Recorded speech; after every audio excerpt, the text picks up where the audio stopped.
उसके ऐसा पूछने का कारण ये था कि उसने कभी भी अपने पिता को रोते हुए नहीं देखा था। इस सवाल के जवाब में पिता ने कहा, हाँ, एक बार ऐसा कुछ हुआ था जब तुम्हारी वजह से मैं रोया था। ये सुनकर लड़की उस बात को जानने के लिए उत्सुक हो गई कि आखिर वह क्या बात थी जिसने उसके पिता को रुला दिया था।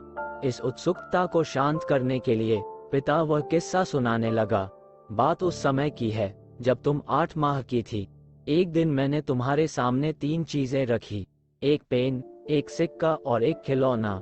मैं ये जानना चाहता था कि तुम उन चीजों में से क्या उठाओगी।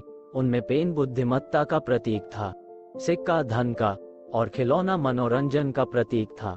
मैं ये सब बस एक जिज्ञासा के कारण कर रहा था। मेरे लिए ये जानना बहुत रोचक था कि मेरी बेटी के लिए आगे जाकर क्या सबसे अधिक मायने रखेगा।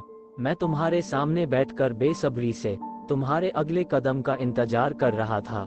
मैंने देखा कि कुछ देर बैठकर तुम उन चीजों को देखती रही, फिर घुटने के बल पर चलते हुए उनकी ओर बढ़ी।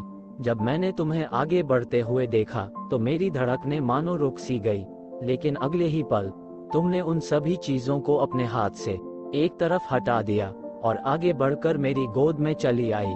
बस यही वो पल था जब मेरा दिल भर आया था और तुम्हारी वजह से मैं रो पड़ा था। ये किस्सा सुनकर लड़की की आंखों में आंसू आ गए। दोस्तों, इस कहानी से हमें ये सीख मिलती है कि बेटियां कभी भी अपने माँ बाप के लिए बोझ नहीं होती, वो तो 2 घरों को रोशन करने वाली होती है।